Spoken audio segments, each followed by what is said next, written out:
Kwa nini Kapteni Ibrahim Traore wa Burkina Faso anaandamwa na Marekani? Swali hili linajitokeza kufuatia matamshi makali kutoka kwa Jenerali Michael Langley, mkuu wa kamandi ya Marekani barani Afrika, AFRICOM. Katika kikao rasmi cha kamati ya ulinzi ya Seneti ya Marekani hivi majuzi, Langley alimtuhumu Kapteni Traore kwa kutumia akiba ya dhahabu ya taifa lake kufadhili mitandao ya ulinzi binafsi badala ya kuwekeza katika maendeleo ya taifa lake, na pia kumtaja Traore kama tishio kwa maslahi ya kikanda na kimataifa. Kauli hiyo ilizua mjadala mkubwa si tu nchini Burkina Faso bali kote barani Afrika. Wengi waliona kauli hiyo kama mwendelezo wa mtazamo wa kibeberu ambapo viongozi wa Afrika hupimwa kwa vigezo vya mataifa ya Magharibi. Ilionekana kama ishara kwamba Marekani bado inaamini kuwa Afrika inahitaji kusimamiwa, kuonywa na kuelekezwa. Hata hivyo, serikali ya Traore ilikana madai hayo ikisema ni ya uongo, ikiongeza kuwa Marekani inalenga kushusha hadhi utawala wa nchi hiyo. Hayo yakijiri wakati ambapo Burkina Faso imetoa leseni ya uchimbaji dhahabu kwa kampuni ya Kirusi ya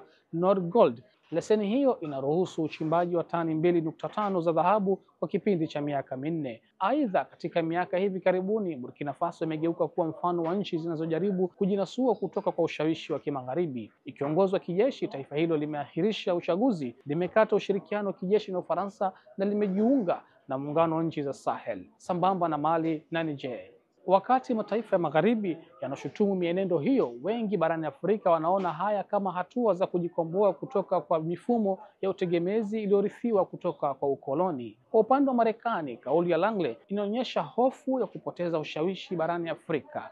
AFRICOM imekuwa chombo cha Marekani kudhibiti maeneo yenye umuhimu wa kiusalama na kiuchumi, ikijaribu kushindana na ushawishi wa China na Urusi. Hata hivyo, mtazamo wake mara nyingi umekuwa ukionekana kama wa mabavu au wa kizamani, ambapo mahitaji ya usalama ya Marekani hupewa kipaumbele kuliko haki ya mataifa ya Afrika kujiongoza. Lakini wakati Marekani ikiendelea kutoa wito wa demokrasia, mashaka yanaibuka kuhusu uwezo wake wa kuhimiza maadili hayo nje ya mipaka yake, ilhali yenyewe inapambana na mgawanyiko wa ndani, ubaguzi wa rangi na kuporomoka kwa imani ya raia katika taasisi zake. Hali hii inafanya baadhi ya watu kuhoji iwapo ni kweli Traore ni tishio la kimataifa au huu ni mwendelezo wa falsafa maarufu ya Marekani ya kama si rafiki yangu basi ni adui yangu.